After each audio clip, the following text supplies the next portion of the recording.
Jimmy was of this place, Hawaiian blood, great pride, and was one of those foundational guys. Jim and I played together, so I was a DB, Jim was an offensive lineman, he was a pulling guard.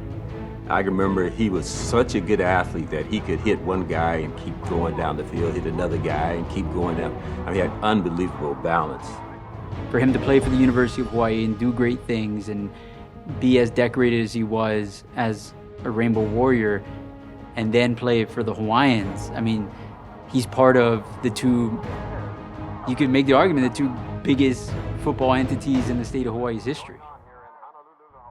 With a guy like Jimmy who could pull and change direction and do those types of things, it was easy to run sweeps because he could get out there and he could change direction and he could change direction and hit one guy and stay on his feet. Jimmy was the kind of player that if at that time I wasn't old enough, although I've had a couple of sons now in life, he was the kind of guy you would say from a coach's standpoint, you know, this is the kind of son I would like to have. You didn't have time in those days to brag about yourself or how good you were. What you did on the football field was what spoke. In those days, you know, we played in the old stadium. This is Honolulu Stadium in Honolulu. It held 20,000. We used to probably fill that thing up. We were there till we moved to the new stadium in '75, selling out every week. It was a great place to play. They call it the Termite Palace. It was all, it was all wooden and could go up in flames at any time, but it was just an amazingly comfortable place. You know, the amazing thing about that stadium, you know, we'd take a bus to that stadium, but after the game, we just maybe took our cleats off. We'd walk home with the fans back here to the University of Hawaii. He was in that era when all of a sudden they took UH football into a different level of expectation by the fans. It became very popular. That relationship that you develop with the fans and talking about things, about the game, and that's kind of what I think what Hawaii is all about, is family and relationship. That's what Jimmy was all about. The World Football League's Hawaiians was the only 11-on-11 outdoor pro football team, and Jim Kalili was part of it. That was a startup pro league, and I'm sure that Jimmy, back in those years when they had 17 rounds in the draft and they would sign a bunch of free agents, could have easily gotten a tryout somewhere else, but again, the spirit of wanting to stay home, especially be able to play for a team called the Hawaiians. The Hawaiians was Hawaii's only professional outdoor football team. 1974, 1975 in the World Football League. And it was a team that came into this upstart league and never returned. The league folded in 1976. Jim was one of those sort of legendary dames. Because he was so much about family, and when he wasn't practicing and on the field, he was with his family. But what a great player he was. I'm glad he's finally getting this opportunity to be recognized this way. It's well deserved.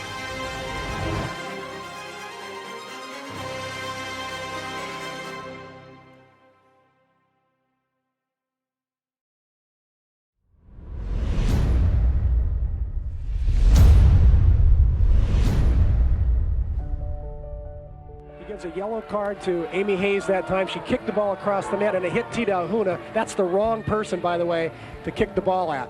It all goes back to the UH Circle of Honor being the place that tells the story of University of Hawaii Athletics. And you can't tell the story without these individuals. And I think Ann and Cindy are individuals that help tell the story. People are saying it's because they are female journalists and they broke the barriers and everything. I don't think that's why they are really in here. I think they're in here because they're really good reporters.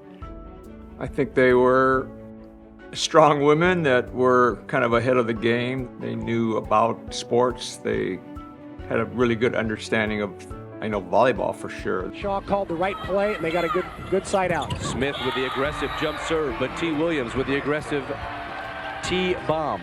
They wrote very intellectually. They were very informed, and they came to practice, and they knew the players, they knew the coaches. They are just tremendous reporters. And their background's a little bit interesting. Because they came in, like I said, in the early 80s. A lot of people like myself grew up reading their work and developed an interest in wanting to be a part of that profession. The way they did it was just they told the stories. always captures the emotions of the people competing in it. Just full, rich with just anecdotes and just emotion. They were on the forefront of all this. They saw it way before it became the thing to do. December 19th, there's that date again, 1982. Coach Shoji leads the Wahine to their first NCAA title with a come-from-behind win over the reigning champs USC in the 1982 final. I just give them credit because people are so aware of women's athletics now, and even our other sports at UH. Before it became a law, they made sure that they offered gender equity. Back when they started, women's athletics were in the dark ages. We had terrible practice times, terrible practice situations. They've seen where we went from. Hey, Aunt Cindy, we wanted to take this time to acknowledge your careers and in particular, all that you've done to promote women's athletics, especially here at the University of Hawaii. You're just terrific writers too, in their own styles. Again, Cindy was also good at breaking down games and coverages, but Cindy was a sports editor on Guam. I just believe she was the first woman sports editor for a daily newspaper. She was a really good reporter.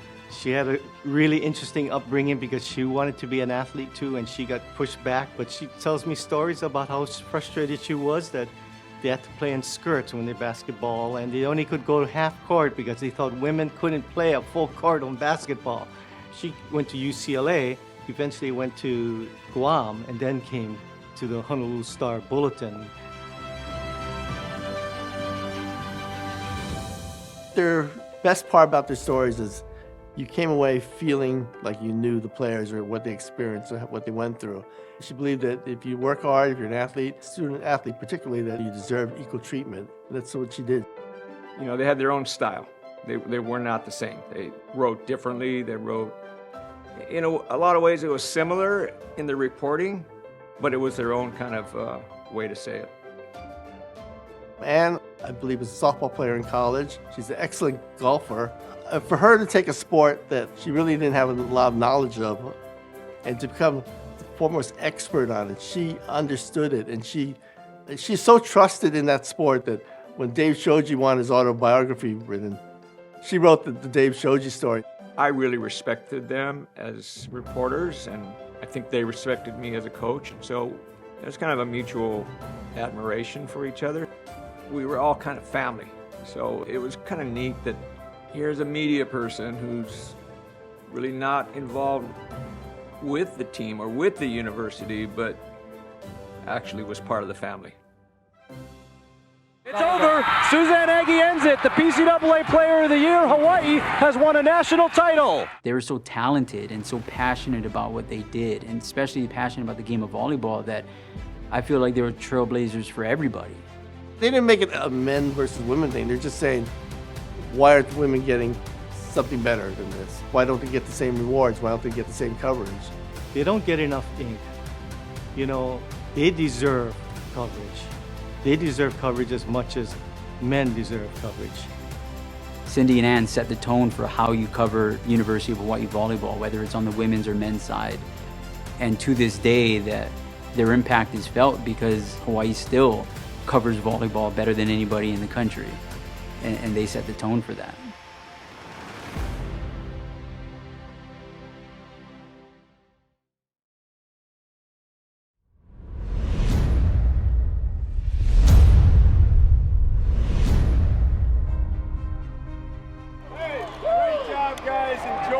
Like, you don't even have to say June Jones. You say June. It's a month in the calendar, yet this guy is so larger than life that June in the state of Hawaii really only means one thing. Well, to me, he's the greatest University of Hawaii football coach ever. He helped us financially. He helped us nationally, be known nationally. Can't talk enough about this program. Talking about June Jones, he's built this program based on the family tradition that is Hawaii and Polynesian culture, and the kids buy into it. You know, I believed in positive reinforcement more than a kick in the rear. Now, some guys need a kick in the rear, but that's why I hire coaches that can do that kind of thing. He took them to the highest point you can think of, a BCS bowl game against, Georgia back in 2007. He is the winningest coach in UH history because of his vision. You have to be able, in a team setting, to put the other guy before yourself. And this is a guy that didn't need to come to the University of Hawaii. He had a job with the San Diego Chargers. Who gives up an NFL job to work for the University of Hawaii? For him to do that and sacrifice that, I mean, it's unreal. He was a great player, and the years that he did get to coach here were some of the finest years the program's ever known. And really his love for the islands and love for the people and love for the culture really shines through in his character. My personality is put my arm around them, be positive and encourage them and love them. It all goes back to belief. I think that's the gift that June Jones has provided. You got to believe that you're going to beat these teams you shouldn't beat. You got to believe that you're going to accomplish things that have never been accomplished. You're down by 3 touchdowns, for example. I constantly say, guys, we've scored 3 touchdowns in 6 plays about 10 times this year. You got to have a belief, number one, that you can. And June Jones made the state believe.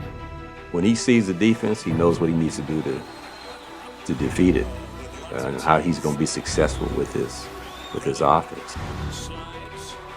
You felt on that very next play they could score. When you have a team like that, that's that high-powered, it's that explosive, they become very dangerous and very tough to play against. Brennan, back to pass. With time, throws into the end zone, all alone, touchdown. And obviously when he came here in '99, took over a program that was in the depths of Division I college football. And He gave it life. He gave it life. It reached probably its full potential under him. And that first day that he got to UH and he met with the football players, he looked around the room and he saw a bunch of guys that didn't think that they could win. And by the time that he left the program in that final 2007 season, I mean, this was a team that didn't think that they could ever lose. Well, that's a great example of watching him read as the play developed, and he and the quarterback, that's how these veteran receivers in Hawaii are totally on the same page with Colt. June Jones created this culture of wide open offense. And so he set a standard at the University of Hawaii within the football program that is going to be tough to match. But hey, if you don't think you can do it, if you don't have that belief, then it's not possible. Well, he showed that it's possible. That 8-year stretch is an important and historical stretch in our football history. It was the perfect offense for this place. You could take these incredible athletes like Chad Owens, who wasn't a highly rated recruit, but you could turn him into an All-American. 5-yard line, great move, 30, 35, out over the 40. He's at the 50, he may go down the sideline. Everything that people ever wanted to see out of the University of Hawaii football program, it was just magical. It was the ride of a lifetime. 2nd down 9, Hawaii on the move, down by a point. Under 6 minutes to go in the half. There's a strike by Brennan inside the 5. Touchdown, Devon Bess. where they played, you know, the kind of numbers they could put up, I don't think they ever felt like they were out of a game. The Washington game when they fell behind big. It has been all Washington, 21-0 as we start the second quarter. He rallied from that 21-0 and he came back and beat Washington and finished their unbeaten season. Brennan throws it, has it complete, 2-1. Everything kind of just fell into place that year. But June Jones was the guy. It's his system. He orchestrated it. He got the right receivers and the right quarterback for that system at that time. It all begins with the All-State Sugar Bowl on Fox in New Orleans. The last 4 weeks have been unbelievable for us. It's not just about our football team, which is a great group of guys. It's about our whole state. The story is the fact that they accomplished everything that they did and they got a seat at the table. And you can't have a UH Sports Circle of Honor without June Jones. He's the greatest of all time. He took Hawaii to heights that people thought was never possible. We were 118 out of 118. He said, next year we're going to be the #1 offense in the NCAA. And all the kids, commented, "Is this guy nuts?" And so I probably was a little bit nuts, but I had high expectations. Yeah. This is the stuff that is Hall of Fame stuff. And so you add that to his love of this place and his caring of this place and all of the things that he did for those many athletes that played for him over all these many years. If anybody ever deserved to be in the UH Circle of Honor, it's June Jones.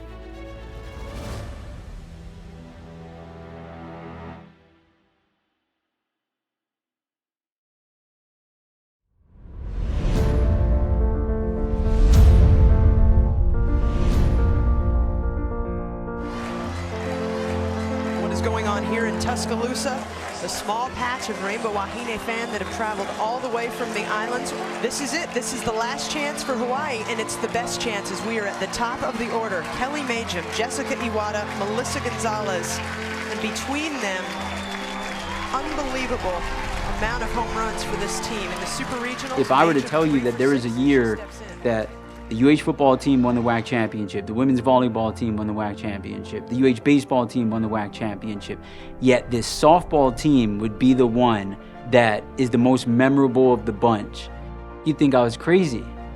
But that's exactly what happened. Aloha, head coach Bob Coolin, University of Hawaii, and these are your Rainbow Wahine. Aloha, I'm Kelly Majum. Aloha, my This name was is a Jessica team Iwata. that was built to win because at any given pitch, this ball can be sent into the quarry. And really, they were the hottest ticket in town despite playing in a stadium that does not give out tickets. They captured the imagination of everybody, I mean, it was, they were just a bunch of great athletes. See, Alabama was the #1 seed. They go to Alabama. They were the underdogs, but by no stretch of the imagination were they not elite. They were elite softball players. I mean, this was a roster that was assembled magnificently. Runner on for Jessica Iwata. She had the grand slam at game 2 and could end this one with one swing. They're playing at Alabama with their crowd. Alabama was 1 out away from going to the World Series themselves. The crowd is roaring. But then once they went into that 7th inning, still very much in it, with that team, you always know you're just, 1 or 2 swings away. The first pitch to Jenna Rodriguez, pulled down the left field line. If it's fair, it's over. The game ends on a walk-off home run for Jenna Rodriguez. Jenna Rodriguez, walk-off homer. I can't believe anything more dramatic than that. And not only is there something special about walk-off home runs, but there's something so special about that walk-off home run that you'll never see again, because Hawaii, despite being the road team, was the home team in that game against Alabama. So you're playing on Alabama's home field, #1 seed. This is everyone's pick to win the College World Series. And then you have this little team from the middle of the Pacific step up to the plate in the bottom of the 7th inning, trailing, and that was once in a lifetime. We're not going to see that again. The University of Hawaii at Alabama, in Tuscaloosa, walk off the Crimson Tide. Magic. Pure magic. What a shocking turn of events in Tuscaloosa, Alabama, as the Hawaii Rainbow Wahine advanced to Oklahoma City to make their first ever Women's College World Series appearance. They won their first game in the World Series, which, and again on a late inning home run by Tracy Yoshikawa, skies one, and Hawaii has done it again! For the second straight game, a 2-run come from behind home run. Those leaves are working. Unbelievable. This team, they are never down, they are never out. New Mexico was the WAC championship, then they go to Stanford for the regional, they go to Tuscaloosa for the super regional, they go to Oklahoma City for the Women's College World Series, and all those places they left the Aloha spirit behind. It's the impact that you make, who you are, that's what people remember. What is it about this team where you guys perform so well when your back's against the wall? we're just focused and we play all 7 innings to the end. They brought the customs of the islands to Oklahoma City. And that's the kind of thing that goes beyond winning softball games. It's just been spectacular. And a spectacular catch by Aguirre. Coming in. The legacy is what you see today in the state of Hawaii at the youth softball level. I can't tell you how many softball players that went on to college that I've talked to over the years, within the last decade, that all point to 2010. They point to players like Kelly Majum and Jessica Iwata. That one into the gap and out of the park. Hawaii. That's their strength. Home run, Alex Aguirre. They're elite, and they set a home run record that year. I think it was 158 home runs. It was the perfect mix of youth and exuberance, and then you had veterans. You had these senior leaders that were the workhorses, and then you had these spectacular underclassmen. They had some magic bats on that team. Magic bats. Look at the way her hands are away from her body. She takes those hands from outside in, and she's going to watch. And you can see the elation in the Hawaii dugout. That game in it of itself was the small axe chopping at the big tree for 7 innings. And after 7 innings of chopping, crack, that last chop sent the tree down, put the University of Hawaii softball team into the Circle of Honor, because in a year full of success for the program, the face of 2010 was this Rainbow Wahine softball team.